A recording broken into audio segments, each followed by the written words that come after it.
Today, we are joined and privileged to have with us the former unit known as GC Entrepreneurs, one of many cohorts. And without further ado, I will invite Shasta, Mathieu, Melissa, Juste, and Caroline to take over and present us with your wonderful evaluation framework. Hi everyone, bonjour Jasmine. It's a pleasure to be here today. Um, I will just open up the floor here to start off with maybe a brief introduction of who we are exactly and where we're coming from and where we're going with that work.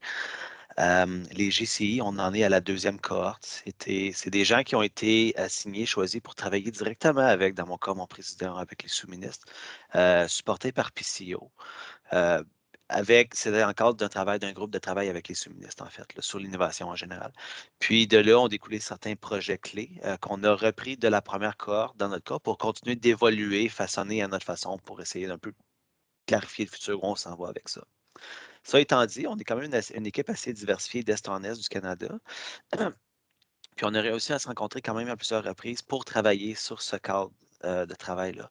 Bref, vous voyez, on a Caroline au niveau du bureau de discussion, juste qui a décidé de retourner à l'industrie privée, enseignant à l'université à l'UQAM.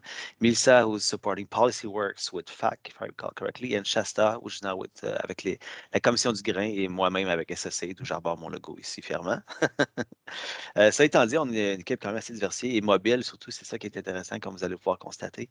Bref, c'est un peu de où on vient, où on s'en va. Ben, je tournerai la parole maintenant à Caroline pour vous présenter le cadre de travail, cadre d'évaluation, pardon. Merci Mathieu, bonjour tout le monde. Donc, pour vous mettre un peu en contexte, je pense que nous pouvons tous, autant à titre d'employé que de gestionnaire, attester de la frustration qui entoure la lourdeur des processus de dotation. Donc, certains rapports l'ont même chiffré jusqu'à 40 semaines, là, la durée d'un processus interne. So this problem has given rise to a large number of innovative HR practices, which I think you guys all know very well. And in 2018, the first cohort of GCE, so our predecessors, they undertook an analysis of 16 innovative practices. And amongst other things, the analysis revealed that most of the initiatives weren't assessed or evaluated. So without an evaluation, how can we know if any of these initiatives achieve their objectives? Are they making good use of government resources? Could any of these initiatives be scaled up or combined? Are they even competing against each other for resources? So this was what was in mind when the second cohort and our small group, we were mandated by the Deputy Minister's Task Force on Innovation in the public sector and ACRO with Jasmine's support to elaborate an evaluation framework consistent with the principles and best practices outlined in the policy on results. And these were to be applied to innovative HR staffing initiatives undertaken by federal departments and agencies. So the hope was that the existence of a framework would guide departments and agencies in assessing the effectiveness, efficiency, and relevance of their initiatives, thereby informing strategic decision-making and whether to provide additional resources, scaling up, or combining. Oh, thank you, Ryan. I think I'm on slide 2 or slide 3. Probably slide 2. Yeah, there we go. Thank you. Donc, nous sommes très conscients qu'à la base, les gestionnaires qui se lancent dans la mise en place d'une initiative innovante en ressources humaines, c'est déjà lourd, la conception, la mise en œuvre, ça représente une lourde charge de travail pour ces gens-là. Mais nous sommes vraiment d'avis que la mise en place d'une évaluation structurée là, va fournir des données précieuses pour appuyer l'administration de l'initiative, la prise de décision, le travail des gestionnaires de programme, en plus de faire ressortir des occasions d'amélioration pour d'autres initiatives en ressources humaines ou le partage de pratiques exemplaires. More specifically, an evaluation can provide stakeholders with a better understanding of the strengths to build on and the weaknesses on which each initiative can work, the evidence to support the need for additional resources or whether to scale up if applicable, comparable data to leverage synergy opportunities, looking at mobility and movement, as well as examples of best practices that could be replicated and challenges that could be avoided for future initiatives. And on that, I will pass on to Shasta to present the framework itself. Thank you. Thank you so much, Caroline. So on slide 3, it describes the framework a little bit more. So I'm going to give you a tour of the grid itself, and you can find it on page 11 of the policy paper we sent out. And you'll notice on that page, on the left side is our grid, on the right is lessons learned, but we are going to be focusing just on the grid itself today. So as you can see on the slide there are 3 big buckets in our evaluation. So the first one is relevance, which really means how relevant is the HR initiative to the priorities of the federal public service. So for example, we use the Beyond 2020 document, which talks about the public service being agile, equipped, and diverse. And so really looking at how much does this HR initiative support those priorities. Next is effectiveness. So this is really saying, does the program meet its own internal goals? So if it aims to recruit 30 people, did it do that? Did people develop the competencies? What happened to them afterwards, etc.? And then when we talk about efficiency, this is really about the money and the effort involved to run the program. So colloquial speaking, is the juice worth the squeeze? Is it really worth the results that we're getting? And so these are the 3 main buckets we're looking at. And so now I'm going to switch to the grid itself and walk you through in a little more detail.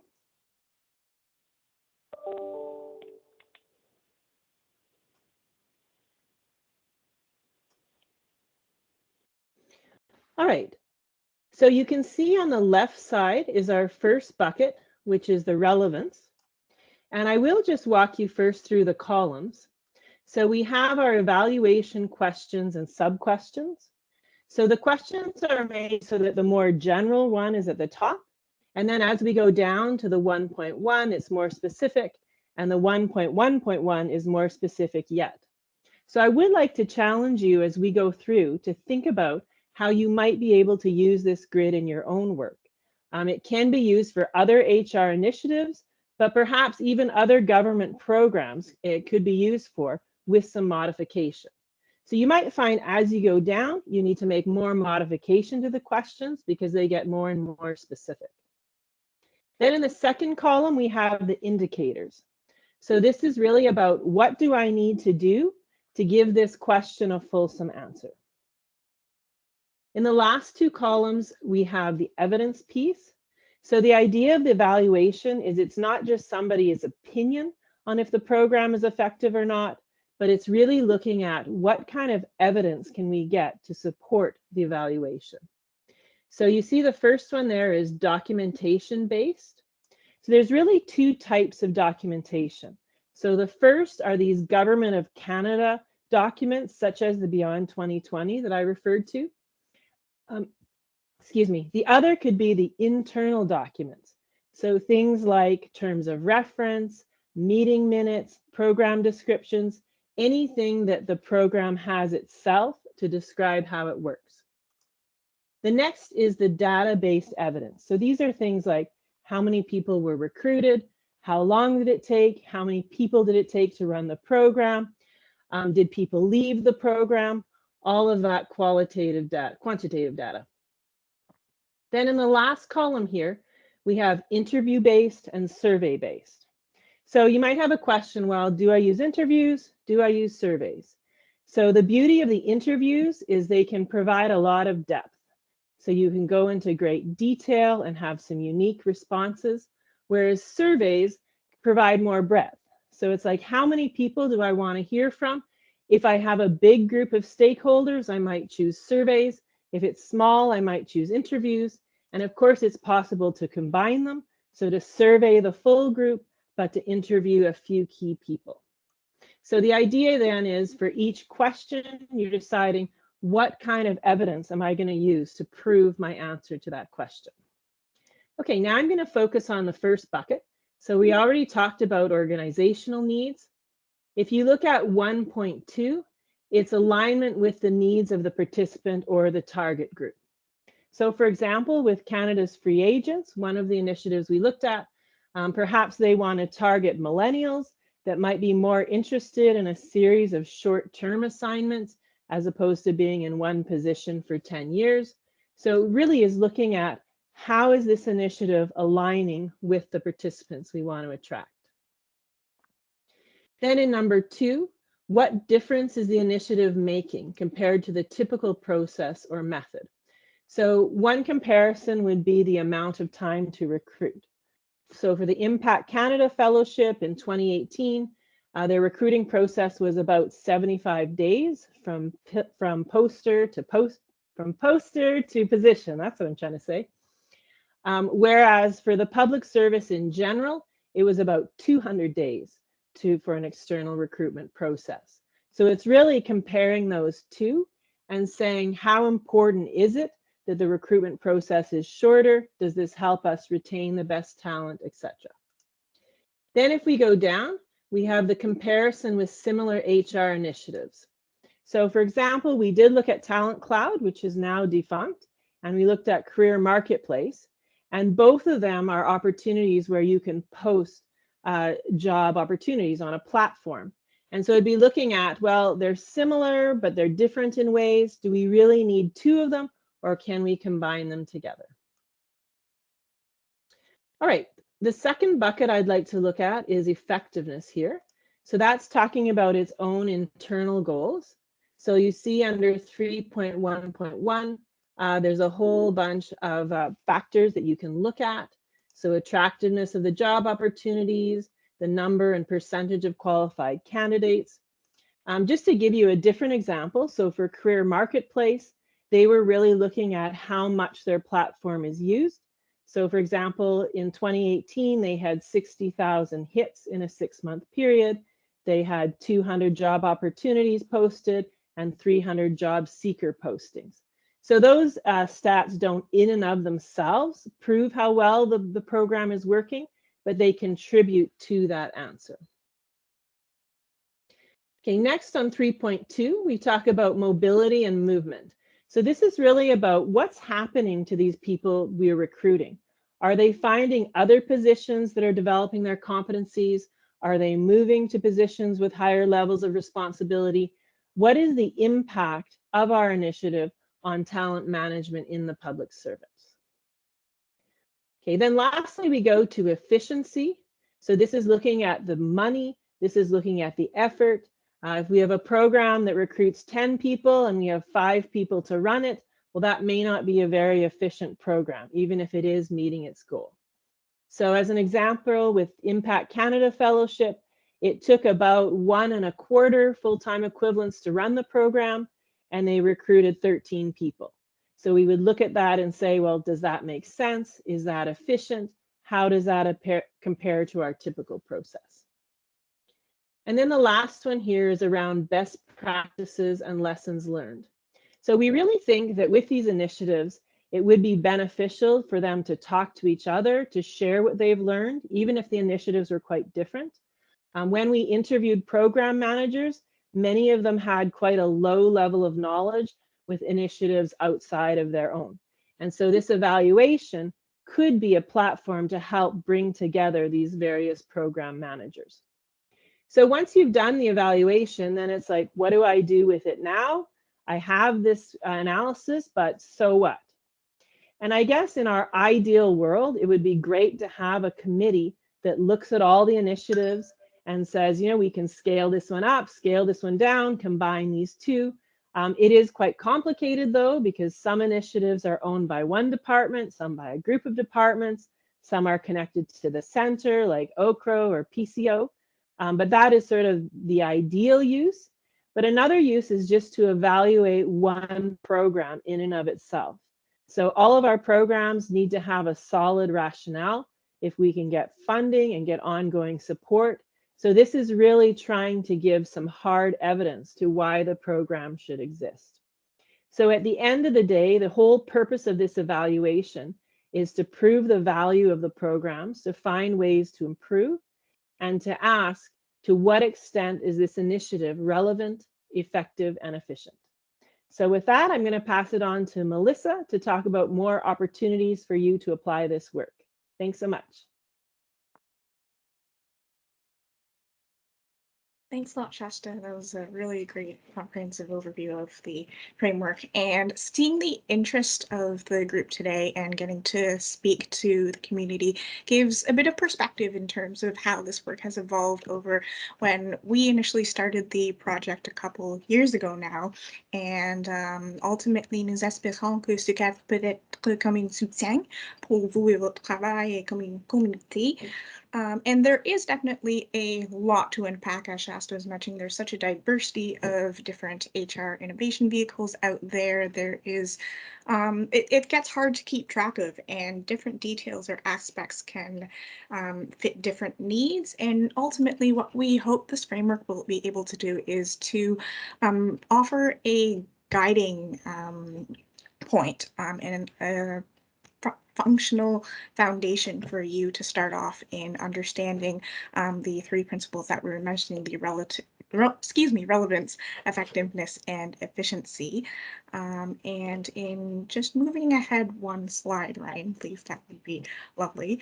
And so there is so much going on and it's hard to keep track, and there are also so many different future scenarios that could unfold with all of the different HR innovation vehicles out there. But in having this framework, we hope that it can provide some coherence and guidance and understanding where a certain HR innovation stands relative to others, and provide more of that comprehensive big picture understanding and provide a groundwork for how initiatives will evolve, whether it is scaling up or scaling down, as Shasta spoke to a little earlier, and support your decision making on where a program or initiative is going to go.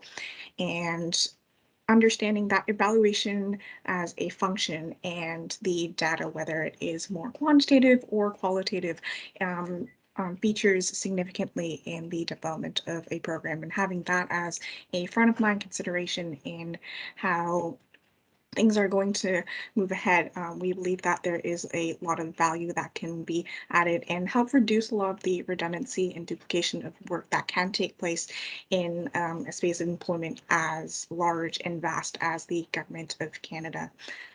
So in brief, we don't hope for this framework to be something that is prescriptive. We want it to be an additional resource and tool for you. You can customize it and adapt it to your circumstances, your organization, what works for your team, kind of like a pick your own evaluation adventure. See where your program is going to go in the future. But having this evaluation framework as a commonality to this process and understand where things fit in will provide, hopefully, a more intelligible direction in terms of where things are going to head for you and your work. And as a whole, HR innovation isn't going anywhere. There's clearly interest across the GC and in communities such as yourselves. And over the past couple of years, with telework, with having to be adaptable and flexible, we've experienced the need for being innovative, for continued innovation and adapting to unprecedented circumstances. And those lessons and observations have likely reflected significantly in recruitment and retention strategies, as well as talent development and mobility. And responses to those changes can come in the form of HR innovation vehicles, or just a more pronounced need to scale up or scale down certain efforts. And we see this, framework as a bridge to help answer some of those questions, not provide an answer necessarily, but help you get to a place where you can answer those questions with a relatively robust set of data and information at hand to support what you are recommending and with which you're moving forward. And so those are, in a nutshell, kind of our perspectives and insights from having worked on this evaluation framework. So we would definitely really like to thank, again, the organizers today at ESDC for inviting us to speak at the session, and again, also to everyone who's tuned in. We're happy to go through any questions that you may have, offer any additional perspectives we have based on our work with framework, but also eager to hear from you as experts and people who live and breathe this on a daily basis, what your thoughts and views are with the work that we've done, the direction that our thinking has taken. Alors maintenant, je pense que je passe la parole à Jasmine, qui est sur l'écran encore. Et donc, merci beaucoup. Merci les entrepreneurs du GC. Fabulous work. Thank you for sharing today. Your documents will be available through our GC Collab, GC Wiki site. So please, participants, if you want to go ahead and download those, study them, reuse them. I really like how Melissa said, hey, it's an evaluate as you go kind of adventure. And I'm like, yes, that's precisely it. So what we ask, if you do decide to use the framework, is to drop us an email at ESDC HR Innovation.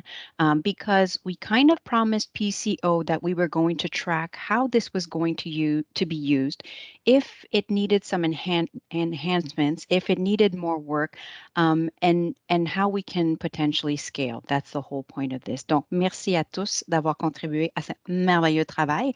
On a quelques questions pour vous. Based on what you know, how much duplication of efforts is there when it comes to HR innovation across the federal public service? Easy one. You know all HR innovation for the past few years. Okay, well, I can maybe jump in on that one, and then others can jump in as well. So basically what we did was we interviewed 5 different HR initiatives, and we looked at those. And so we didn't really do an analysis of, all of the HR initiatives out there. So I would say, within the 5, we did see some duplication, like I mentioned, with the Talent Cloud and the Career Marketplace, that one is a lot bigger and broader than the other, but why can't they both kind of function in the same way? So I would say we probably can't give a fulsome answer to that question, unfortunately, but I'll pass it to my colleagues if they have something else they want to add.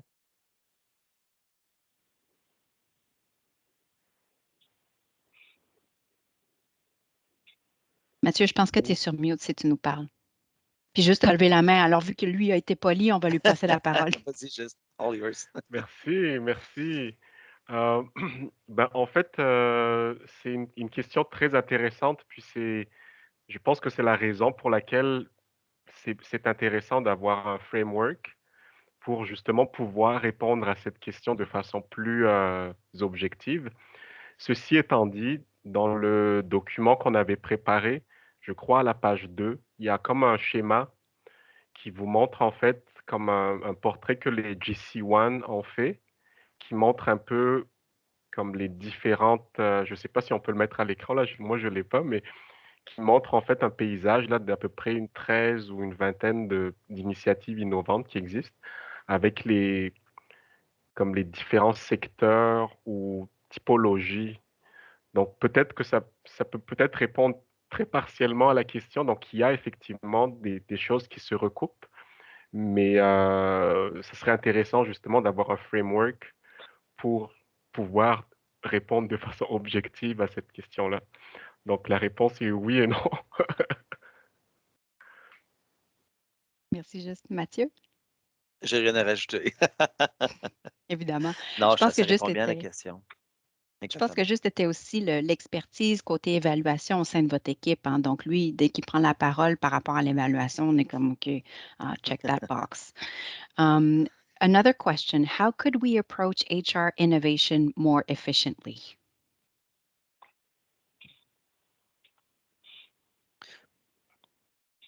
Ouais. Oh, regarde, Pour Monsieur ma part, Provencher.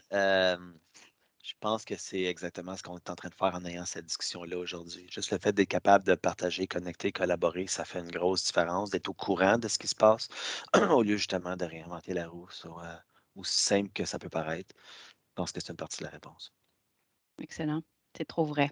On n'a aucune façon centralisée de surveiller qu'est-ce qui se passe côté innovation, que ce soit en RH ou j'imagine en politique ou en TI. On a tous un peu les mêmes problèmes. Madame Mond? Yeah, I agree with Mathieu. And just to add to that, I think a good first step is just the fact that we're doing evaluation. Like we found with a lot of the programs we looked at, they spent all their time and effort running the program, and it almost felt overwhelming to try to evaluate it as well.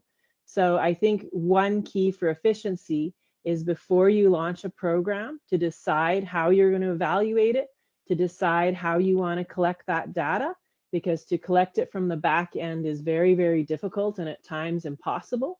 So just having an eye that you were going to evaluate it, here's our data, and then you are set up to do that evaluation at the end, I think is a very good system for having an efficient initiative. Absolument. 100%. Are there any things that you wish you could have included in the framework but couldn't or didn't? Be honest, safe space. We're good.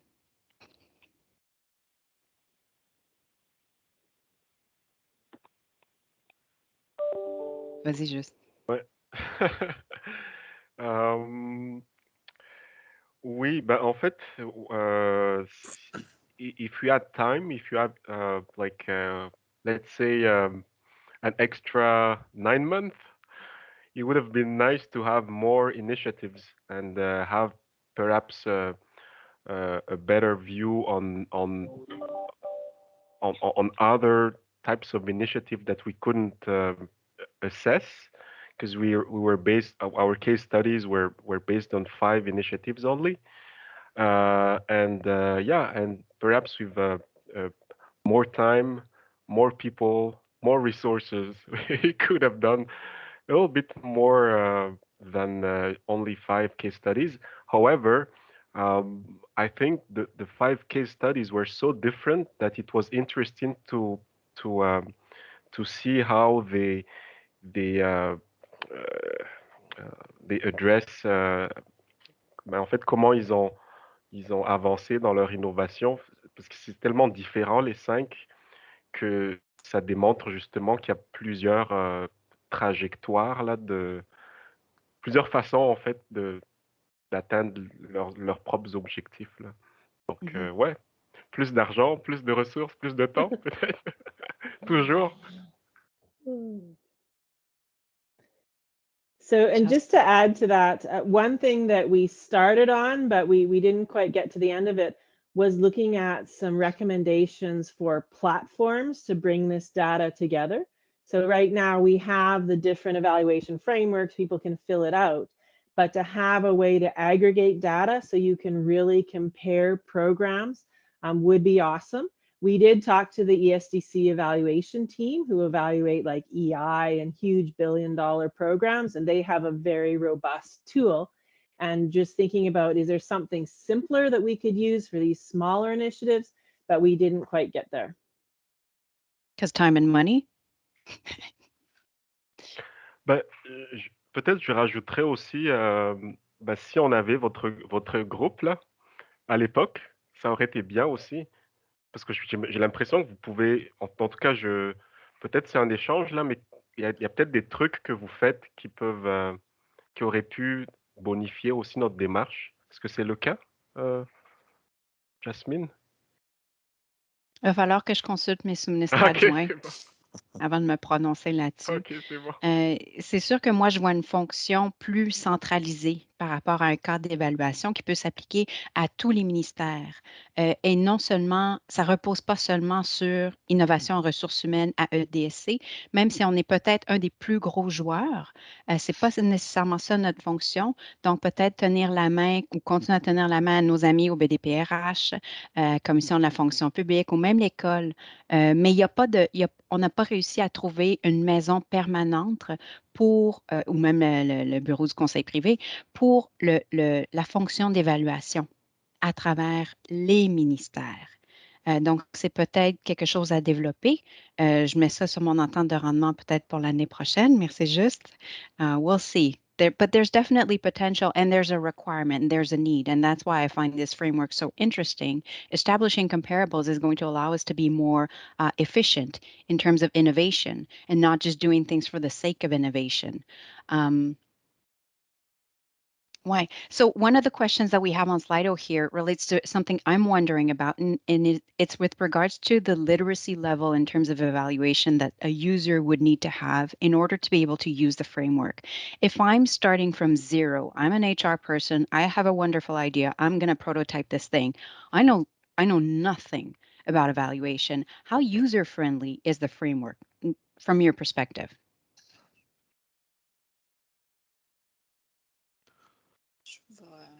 Sure, I'll jump in on this one. So I will preface this with the fact that amongst the five of us, I don't think any of us would really raise our hands immediately and call ourselves HR experts by any means. And in approaching developing the framework from that perspective, we tried to make it first of all coherent for us and understanding that this is the process and general guidelines by which evaluation follows. So looking at those principles, effectiveness, relevance, and efficiency, but also using that as a foundation to guide what we're doing, but also in a way where people who don't really know about evaluation can approach it and feel comfortable with what's taking place, because a lot of it comes down to just understanding the value and significance of a certain initiative or program. And you shouldn't necessarily have to be an expert to be able to make a judgment on that. So in a way,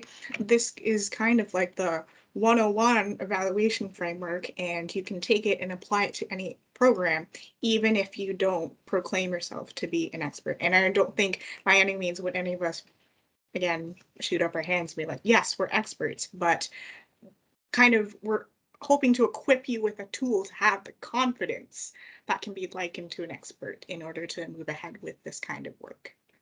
Or a step-by-step guide that people can adjust according to their needs? Because the question was, should we be collaborating with our colleagues in evaluation or getting training ourselves, or a bit of both? Yeah, I think that's a really good question. And what I found when I chatted with the ESDC evaluation team is like these folks are experts in evaluation. They eat, live, and breathe evaluation. And their knowledge is like this, and my knowledge is like that. And so it's sometimes difficult to try to get enough knowledge quickly to evaluate. You still got to run the program. You know, you're not going to put everything else aside and just do evaluation. So what I would say, like, you know, if you can't build a Cadillac, build a scooter. You know, so for example, with Canada's free agents, if you have a goal of developing, you know, creating vision and strategy as a competency, it's like, well, how do I assess whether people have developed that competency? Well, it's quite difficult. It's quite nebulous. And so even to just start somewhere and say, well, I'm going to give a survey to participants and have them assess how they've developed this competency. So we might say, well, that's their own opinion. Some people think they're good all the time. Some people think they're horrible all the time. This isn't really sound evidence. But I would say that it's a start, because if we see, you know, oh, all the people with regional assignments, you know, developed the competency well, but people in the NCR didn't, or people in one year did and the other year didn't. So it's you start to build that data. And when you start somewhere, then you could maybe add some interviews or add some other pieces. So I'd say, like, don't be afraid of it. Don't feel like you have to be an expert before you start doing some things. And reuse it to kind of monitor how you're doing throughout the years. If you're launching, you're starting with a prototype you're doing for the first year, then you're like, oh, we got funding for second year, yay. What did we do better? And you can report back if you keep using the same evaluation tool, just to kind of monitor how well you're doing and what your return on investment is. The fascinating portion about this is in the way we don't systematically evaluate our HR initiatives is how much are we spending? How much time and money are we spending in terms of launching processes, evaluating, et cetera, for 13 candidates? What's the real value there? So if we're able to establish that baseline, that would be interesting to compare. Speaking of comparing, one of the questions here is, and I keep pointing my screen as if you can see me, you can't. One of the questions is, did you evaluate the GCE program? Was that allowed? Was that spoken of? Do we skip that question? No, and I saw that question and I thought it was interesting because for us, a lot of money and time was spent on training for us, les voyages, les déplacements, les rencontres avec les sous-ministres.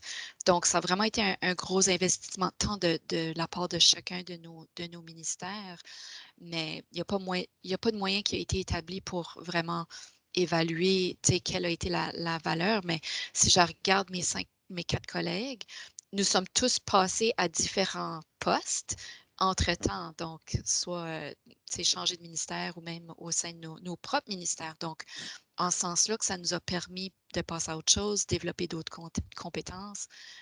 Je pense que oui, il y a certainement eu une valeur dans le programme, mais on n'a pas fait une évaluation pure et dure. Puis, Safe Space, je ne suis pas convaincue si on prenait tout l'argent qui a été consacré, toutes les ressources, là, je ne suis pas convaincue que c'était vraiment un bon retour sur l'investissement. Mais moi, personnellement, je suis contente. Ça a été un grand privilège de pouvoir y participer puis de me retrouver devant vous aujourd'hui aussi. Là. Si je pouvais rajouter là-dessus, c'est vrai, Caroline, ce que tu dis, puis entièrement d'accord, il y a l'aspect personnel, puis au niveau du ministère, au niveau du programme aussi, qui est un peu différent de la manière dont on peut voir ça. Étant donné que ça reste sous le thème de l'innovation, je pense que dans cet objectif-là, le programme a atteint son but, ce qu'il voulait faire.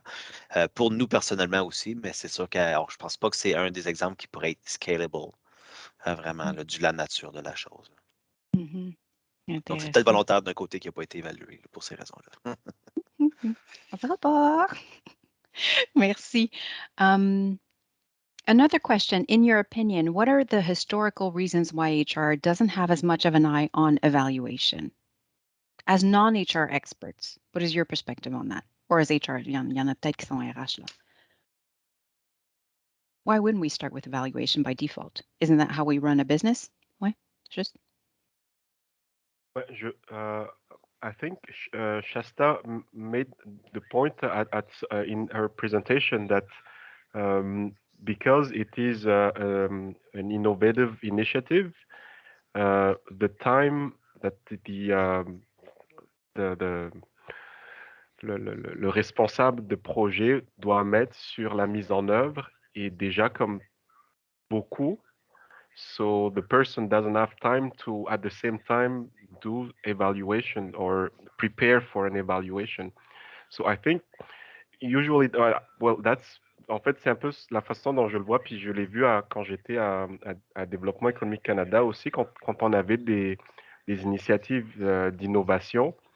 Souvent, c'est tellement comme très niché que on n'a pas vraiment de ressources quand on fait quelque chose d'innovant parce que c'est trop nouveau, il n'y a pas de ressources qui est dédiée. Fait que là, tu te débrouilles un peu tout seul pour porter le projet. Puis quand ça marche, là, tu as de la chance d'avoir des ressources. Si ça comme so-so, donc c'est un peu la nature, je crois, de porter de l'innovation au sein de la fonction publique. C'est difficile, mais par contre, le point qu'on a fait justement avec la présentation de Shasta, c'était que ça n'a pas besoin d'être une évaluation très exhaustive. Juste le fait, par exemple, de documenter les étapes, c'est d'avoir toujours un petit carnet, puis de dire, ah, j'ai contacté telle personne, ça n'a pas marché, j'ai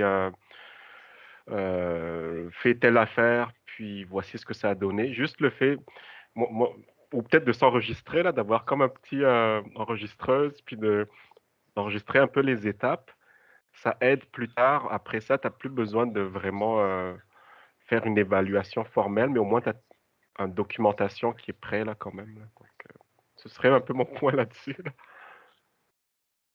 Mais c'est effectivement vrai. Souvent, l'innovation arrive sur le coin d'une table, il n'y a pas de financement qui est dédié et comme on le mentionne dans le chat, on n'a pas nécessairement l'expertise en tant que PE. PE étant la classification qu'on attribue ordinairement aux gens qui se spécialisent en RH.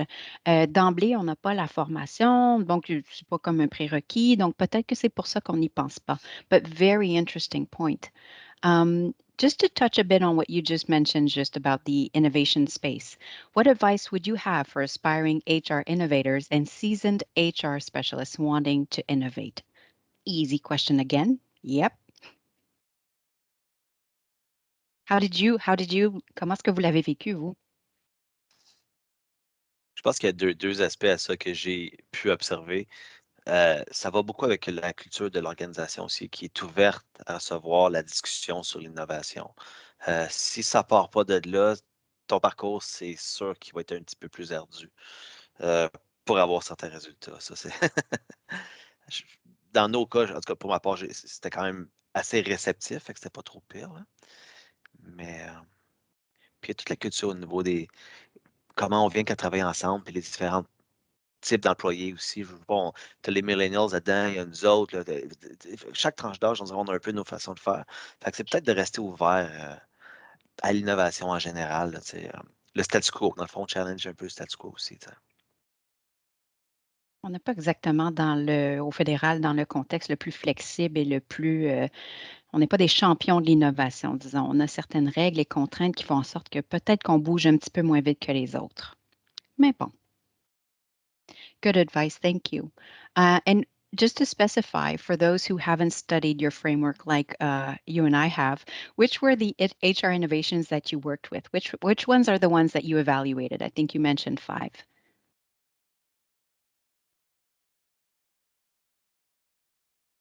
Shasta, you want to take this one? On avait fellowship. Sure. On If I miss Cloud. one, tell me. So yeah, we have Talent Cloud, we had Career Marketplace, we had Impact Canada, Impact Fellowship Canada, we had Canada's Free Agent, and I might have missed one, or maybe we had 4. Someone help me out. Recruitment of policy leaders, so the RPL Yes. program. Yes, thank you. Policy leaders. That was it. A formal yeah, we did one. this work about 3 years ago, so that's why we're reaching back a little bit. We're older. There's been a pandemic. We're all in different departments. We all have not new jobs. Merci beaucoup d'avoir spécifié. And did you experience any challenges in the creation of this framework besides working with me? Yeah, well, one huge challenge was just trying to find an evaluation that was general enough to apply to everything, but yet specific enough to be useful. So if you look at Career Marketplace, this is a place where people can post job opportunities. So they don't really know like who used the platform, what happened to them, what competencies did they develop. They couldn't even really tell you how many people actually got a job because of them. And so this was so different than, say, Canada's Free Agents or the Impact Canada Fellowship. So trying to find something that's general yet useful, that was a big challenge. Wow, intéressant. Effectivement, when we're looking to cater to a population that is that large and that varied, how do you make sure you're still relevant yet wide enough to be applicable? Ouais, definitely more resources and money to investigate that. Oui.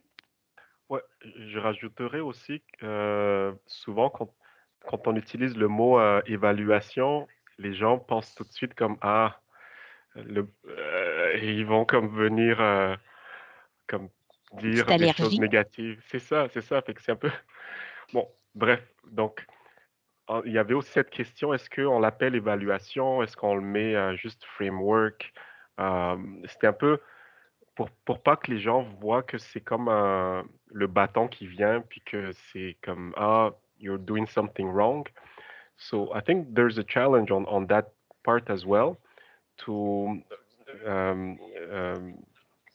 make sure people understand that evaluation means also improving what is already there and look at les choses négatives, mais en même temps, comme s'il y a des choses vraiment super bonnes aussi là, et c'est ça. Donc des fois les gens ont un petit peu peur de dire pourquoi vous nous posez ces questions-là? Why do you come to us and ask us these questions?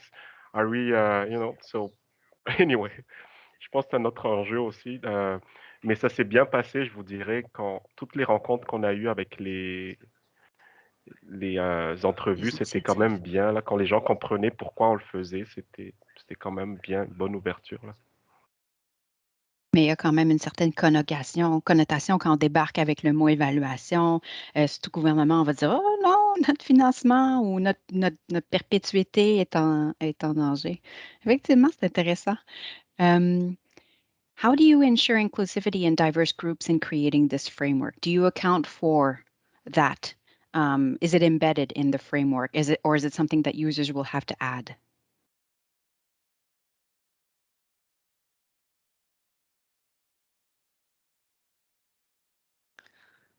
On a discuté la question entre nous un peu à certains temps. Force est de constater que notre groupe immédiat représente assez bien cette réalité-là. Mais dans le cadre du framework de mémoire, c'était plutôt open-ended, tailored to suit your needs. OK, merci. Et avez-vous des leçons à tirer de la création du cadre d'évaluation que vous aimeriez partager avec nous aujourd'hui? Talk to us about the journey and the lessons learned. Safe space. J'ai peut-être juste un commentaire positif, c'est le support qu'on a eu, puis la réception quand même généralement positive de cet effort de collaboration. C'était juste un point d'heure, mais je dirais continuons de supporter ce qui va bien. What you focus on gets bigger, and it could potentially be one of those, definitely. 100%. D'autres choses à mentionner? Difficulté au succès? Non, c'est bon, hein, ça a bien été. De toute façon, ça fait 3 ans, on ne s'en rappelle plus, mais ça a bien été. Si on est là aujourd'hui, c'est parce que ça a bien été. Ben oui, tout à fait. And what are good specific success criteria to consider when evaluating HR innovation? You mentioned scalability. What else? I think we mentioned before the return on investment, so the number of people who are actually working for the program versus, the number of people who we hire, I think would be one. Are we attaining our objectives? Est-ce que le programme réussit à atteindre les objectifs visés? Je pense que ce serait les principaux. Les choses de base, effectivement. And just to add to that also, what is the impact of this initiative on talent management for the whole public service? Oui. So having a longitudinal perspective could be very useful as well. Ouais, je rajouterais effectivement la dimension un peu plus globale aussi. Donc oui, c'est vrai qu'on fait une innovation pour répondre à une question très pointue, là, un besoin particulier. Mais je pense qu'il faut aussi comme essayer de s'aligner un peu avec les grandes politiques, les stratégies plus fédérales. Pourquoi? Parce que ça aide après ça, en fait, à donner de l'importance ou de la valeur au programme. Donc, par exemple, si le programme permet de répondre à certaines stratégies ou politiques, c'est d'autant mieux d'avoir ce programme-là. Fait que donc, je pense que c'est aussi de ne pas oublier le contexte plus large, là. Ça aide après ça à défendre le projet aussi, la pertinence. Fait que c'est ça. Absolument, oui. Et on ne le fait pas assez souvent en RH, malheureusement. Et souvent, au nom de l'innovation, tout passe. Même s'il n'y a pas d'évaluation, même s'il n'y a pas de retour sur l'investissement ou d'analyse, on a moins de comptes à rendre jusqu'à ce qu'on ait du succès et là, on puisse démontrer la valeur ajoutée. Or the contrary, in which case it is easy to just kind of ignore and move away from and walk away from the mess. Merci beaucoup, les entrepreneurs. Yeah, Melissa. Maybe I need to be better at timing. So just to build off of that point, I think there's also a bit of a culture aspect that's not necessarily as related to the framework itself, but being open to changes, like what Just was mentioning, being able to understand where it fits in with larger federal strategies, and knowing that if what you were setting out to do with the program isn't working, that isn't necessarily a failure. I think there's a lot of talk right now about fail culture, being not afraid to fail. And I think it's really easy to say those words, a lot more different to apply them, but also understanding that if you can recognize that there are things that you can tweak to make your program a little better or to make it more effective or more aligned with what you initially set out to do, that is maybe a bump in the road, but still something that can continue to allow your program to have the success that you initially set out to achieve. Learn from your mistakes and don't be afraid to fail, for sure. Really popular right now. Thank you. Merci les entrepreneurs. On a passé une merveilleuse heure avec vous. On a été privilégiés de pouvoir vous poser des questions en direct. Les documents vont être disponibles en ligne. L'enregistrement sera disponible en ligne. Everyone, if you could just hop onto Slido, tell us how we did, how we can improve. And if you want a different format for these events, please don't hesitate to write to us. We're open. We're so innovative. Let's do it if that is your will. Donc, entrepreneurs, merci encore. Participants, thank you so much. We have just made it a huge milestone, 12 months or 1 year of HR La Carte. And until we see you again, please take care. Be safe. Thank Merci you. beaucoup tout le Félicitations monde. pour votre Merci année. beaucoup tout le monde. Thanks for the opportunity. Bye-bye.